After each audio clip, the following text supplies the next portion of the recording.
Memang nggak tahu kalau panjenengan itu orang sebesar itu, orang seagung itu, saya nggak tahu. Ya saya mohon maaf, kita itu cuma seperti ini, kita orang biasa, dan saya bukan dai yang populer. Assalamualaikum warahmatullahi wabarakatuh. Saya Muhammad Idam dari Karanggayam, Serengat, Blitar, dari keluarga Majelis Taklim Sabilul Taubah. Dan ini samping saya, kiri saya ini adalah rekan saya Muhammad Ilham Burhanuddin, atau rekan saya yang biasa dipanggil Jibor, yang biasa membantu mengatur jadwal saya. Mohon maaf sebesarnya, malam hari ini sekitar jam 3 kurang 5 menit saya mau menyampaikan sedikit klarifikasi, karena tadi sepulang saya ngaji dari Tulungagung, tadi saya itu melihat di TikTok bahwasanya ada klarifikasi dan ada kekecewaan dari teman-teman panitia Lamongan yang saya katakan kemarin pada malam Selasa kemarin. Jadi pada malam Selasa kemarin saya mengatakan jangan sampai ini. Kula nyuwun tulung, aja sampai kaya Lamongan dipingi. Kula ya ora ngrasa sowan disowani, Jibor ya ora ngrasa di ngekei jadwal apa piye, moro-moro enten foto kula, gitu. Akhirnya nek jamaah sing ngapunten nyuwun sewu saking demene kali kula ge roti tari lho. Aku ndelok. Jadi pada malam Selasa kemarin saya berbicara seperti itu tadi, seperti yang diputar oleh saudara Ilham tadi, itu di TikTok juga ada. Jangan sampai seperti Lamongan kemarin. Saya tidak merasa disowani, dan Ilham Jibor juga tidak merasa memberi jadwal. Saya bilang seperti itu. Karena kemarin ada beberapa muhibin atau penggemar atau apa ya yang ingin jamaah lah. Saya mencontohkan dari beberapa yang bawa roti tar untuk saya. Itu hanya sebagian, yang lain itu banyak yang kecewa karena dikira saya itu memang benar-benar datang. Terus pada malam hari ini tadi, sekitar jam 12 saya itu melihat, habis saya ngaji di Tulungagung malam ini di Kalidawir. Saya itu lihat di TikTok ditunjukkan oleh anak-anak. Ini loh Gus, ada orang dari panitia dari panitia Lamongan ini klarifikasi. Artinya mereka itu nggak suka karena kenapa Gus kok bilang seperti itu. Nah ini saya mau klarifikasi. Bahkan kekecewaannya, kenapa kok Gus Idam bilang seperti itu, gini itu banyak lah. Karena saya memang merasa tidak diswani, dan saya memang tidak tahu kalau yang punya acara Lamongan kemarin itu adalah orang yang pernah datang. Beliau itu yang pernah datang ke rumah sakit waktu saya sakit itu. Jadi ceritanya seperti ini. Ini saya ceritakan kronologi awalnya. Karena dari beliau-beliau sahabat Lamongan klarifikasi malam hari ini, pada malam malam Kamis, saya ini jadi tahu, oh ini ternyata orang yang beliau itu yang dikatakan yang sowan kemarin. Jadi gini, 2 minggu sebelum acara Lamongan ini, kalau nggak salah, tanggal 15 Oktober jam 12 malam, saya itu pulang ngaji dari Pucang Laban jam pertama, jam kedua saya itu dari Panjer, Tulungagung. Badan saya drop. Jam 1 saya itu masuk ke klinik. Saya masuk ke klinik jam 1 malam. Akhirnya 1 malam. Akhirnya saya itu diinfus. Akhirnya saya bisa tidur sekitar jam 2. Tidur. Setelah itu sekitar jam 7 atau jam 8 atau jam 9, saya lupa, sekitar jam 8 kalau nggak salah, itu saya bangun saya itu kebelet pipis. Akhirnya saya bilang ke sahabatnya Jibor, juga salah satu supir saya, namanya Yadi, aku pengen jeding. Akhirnya diantar ke sama Yadi itu, diantar ke kamar mandi. Setelah saya keluar dari kamar mandi, Yadi itu bilang, Gus, ada tamu ingin ketemu panjenengan. Ya saya juga nggak tanya siapa, dari mana, nggak tanya saya. Saya cuma bilang ke Yadi, urusono karo Jibor aku wis gak kuat. Awakku loro tenan. Aku tak turu maneh.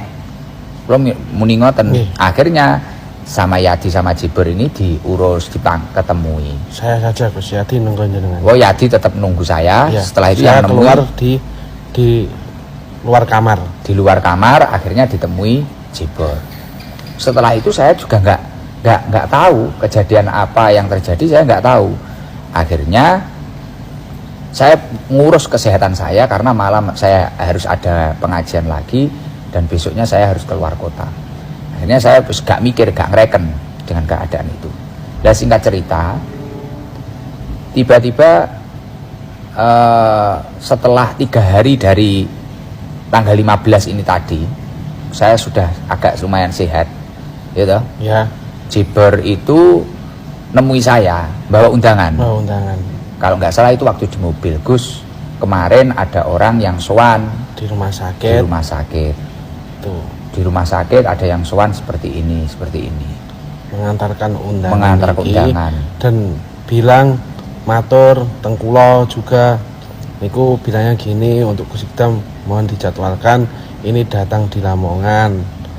Terus setelah itu beliau juga matur, ya gimana ya, memaksa suruh datang kalau bisa menjadwalkan. Nah di situ saya juga sudah bilang kalau Gus Ikdam mboten saged untuk datang ke situ, keranten acara tanggal 28 kita di Ngawi, dan takutnya kita juga ada acara dadakan. Itu biasanya kita kan setelah ngaji mampir ke rumah sahabat kita, dan soalnya tanggal 29-nya juga kita sudah ada acara di Kandat sore. Saya juga sudah bilang tidak bisa, tapi orang itu tetap maksa menyodorkan undangan itu. Nah, saya kan juga, maksud saya mengaturkan undangan, bukan mengaturkan jadwal. Jadi Ilham itu 3 hari setelah saya dirawat di rumah sakit dengan keadaan sakit itu tadi, tanggal 15 loh itu. Ya. Itu tanggal 15 loh ya. 2 minggu sebelum hari H-nya Lamongan. Berarti tadi kalau saya hitung itu Jibor nyodorkan undangan tadi. Jadi dia itu nyodorkan mungkin nunggu saya sehat, nunggu saya dangan. Nah, akhirnya setelah dia nyodorkan saya baru ingat, loh Ham, wah ini berarti orang yang nyambangi ke rumah sakit kemarin. Kan saya di rumah sakit itu saya sudah bilang, oh jangan sampai ada 1 orang pun yang datang ke saya, karena saya memang benar-benar sakit. Saya itu nggak ingin ketemu siapapun. Saya pengen istirahat, saya sakit tenanan, beneran. Dan ketika saya tidak segera sembuh, akan banyak jadwal yang kita korbankan dan akan banyak orang yang kecewa, saya kasihan. Lah mengingat hal itu, akhirnya saya teringat, iki berarti H+1, setelah saya dirawat di rumah sakit, besoknya itu ada yang WA saya, Ham. Saya langsung cerita ke Ilham. Besoknya itu ada yang cerita saya, WA saya, WA pripun Gus, Jibor tanglet. Jadi aku ki dilok-lokne wong. Gus, jenengan niku lho, kalau nggak nemui saya itu nggak masalah. Jadi besoknya, jadi misal saya itu dirawat malam Kemis sampai hari Kemis ya. Dirawat itu malam Minggu pokoknya tanggal 15 itu loh. 15 Oktober, Minggu berarti Senin. Ya. Nah, kalau nggak salah Selasa itu saya di WA orang. Jenengan itu nopo ya cara istilahnya nopo kebacut, jenengan itu keterlaluan, masa nggak ditemui. Kalau yang nggak ditemui cuma saya nggak masalah, tapi yang panjenengan nggak nemui itu adalah itu kiai besar. Wong para habaib, para pejabat pun tunduk sama beliau. Lah ini jenengan itu kok nggak mau menghormati. Terus akhirnya saya gini di WA itu saya balas, ya Allah Mas, saya itu sudah sakit, keadaan sakit seperti itu loh, jenengan kok bisa bilang seperti itu. Ya semoga jenengan itu sehat-sehat saja. Saya bilang seperti itu. Lah akhirnya sinkron, wah ternyata orang itu toham. Lah saya bilang ke Jibor, dan masih banyak bulian ke saya gara-gara saya tidak menemui itu. Terus akhirnya orangnya bilang, Padahal saya itu yang nyuruh ke rumah sakit adalah Bunyai, ibunya panjenengan. Lah makanya malam Selasa waktu saya rutinan saya bilang, lah aku lo loro kok dibully kayak ngono. Dan siapa yang nyuruh datang dan ya memaksakan. Lah saya ya bingung, wong saya itu sudah terjadwalkan. Ya kalau saya mengupayakan di sana ya yang kandat kecewa, yang ponggok ya juga kecewa kalau saya memaksakan ke sana. Lah saya itu sudah bilang seperti itu. Lah di sana orang-orang malah apa itu seolah-olah saya datang. Lah akhirnya bukan masalah rotinya yang saya bahas, itu bukan masalah rotinya blotong atau tidak. Rotinya guys buat jenengan-jenengan nggak masalah, saya juga nggak berharap itu. Kasian ini loh, semisal ada yang mau ngasih ingkung apa-apa, kasian. Dan saya sama sekali tidak pernah ada bahasa di situ di WA-nya Jiber yang tanggal 30 itu atau tanggal 31 itu ada yang gini, seolah-olah kayak kita itu nggak punya jamaah, ini acara hall kiai besar setiap. Dan saya tidak pernah meremehkan itu hall kiai besar atau tidak, saya nggak pernah meremehkan sama sekali. Dan saya tidak pernah berargumen itu punya jamaah atau tidak, enggak. Tapi saya kasihan karena foto saya yang di pamflet dan tanpa seizin saya, akhirnya banyak jamaah yang kecewa. Lah itu kan yang kelihatan cuma yang masalah bawa roti tar, bukan itu saja, tapi mungkin yang lain yang pingin lihat, pengen mendengarkan, pengen apa, kita kan nggak tahu yang lain. Makanya rame di TikTok seperti itu. Artinya kekecewaan saya itu mengerucut kenapa foto saya tetap ditampilkan. Kita belum ngedilkan jadwal. Iya, belum ngedilkan jadwal, kok di foto, kok di pamflet ada fotonya. Kok di pamflet ada foto saya. Ya gitu loh. Saya itu kasihan dengan jamaahnya yang datang, bukan jamaah yang murni jamaah situ, bukan murni jamaah haul, tidak. Jamaah kita itu loh. Muhibin kita yang mungkin dari Surabaya atau Sidoarjo atau mana itu loh yang kasihan itu kan karakternya jamaah ST itu biasanya nunggu mulai jam 2 jam berapa, atau kalau acaranya sore nunggu sampai ke pagi. Lah yang kasihan itu bahkan tadi kemarin waktu kan malamnya kita di Ngawi, yang di Ngawi itu sampai nunggu tunanetra hafal Al-Quran, nunggu mulai sore, nanti ingin ketemu Gus Idam, ingin apa. Lah itu kan yang kelihatan, yang nggak kelihatan maksudnya yang nggak terekspos itu kan banyak selain dari roti itu. Kalau saya udah kemarin terus ada WA gini, kalau itu besok mau ke sana nganter roti gini, lo nggak usah diantar rotinya. Artinya kalau memang benar-benar belum deal penjadwalan agar orang-orang itu tidak kecewa, agar orang-orang itu tidak merasa ya jangan dinaikkan foto saya. Intinya gitu ya. Ya bener ya Pak Imam itu. Intinya gitu. Terus ada tambahan lagi? Saudara Jiber? Sudah jelas ya. Artinya saya mohon maaf yang sebesar-besarnya. Mungkin ini untuk pembelajaran untuk diri saya sendiri dan untuk yang lain. Dan saya mohon maaf Bapak berbicara bahwasanya Bunyai mengarahkan ke rumah sakit. Ya nggak tahu itu kok Bunyai mengarahkan ke rumah sakit, ya nggak tahu saya nggak tahu. Dan saya ya memang nggak bisa nemui karena memang benar-benar badan saya nggak kuat dan saya nggak siap menerima siapapun pada waktu itu. Memang benar-benar nggak siap, termasuk keluarga saya sendiri nggak siap saya, karena benar-benar saya memang sakit, nggak gaya-gayanan gitu loh. Saya nggak cuma tidur istirahat biasa, saya sakit itu. Bahkan diupload sama pihak sana, kayaknya diupload itu. Saya dituntun yadi loh. Ke kamar mandi saja kita dituntun kita. Lah kalau dipaksakan jagongi dayoh terus ngomong nih jadwal, mungkin jenengan iso bayang nih lah. Wong loro ngono terus baru ngomong nih jadwal, kayak apa otak kita itu.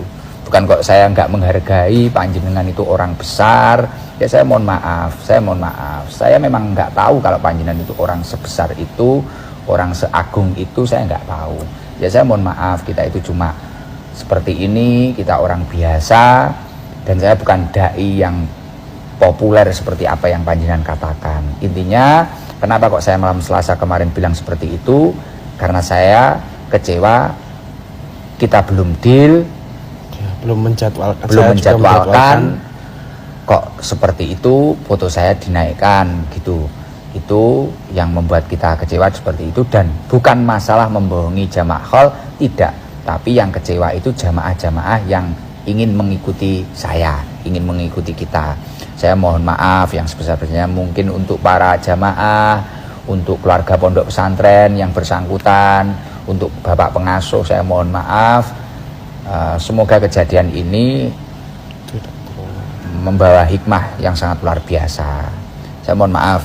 Jok ngapura Ham. Ya Gus, saya juga mohon maaf kepada Bu Nyai dan Pak Yai yang kiranya saya menyakiti hati panjenengan.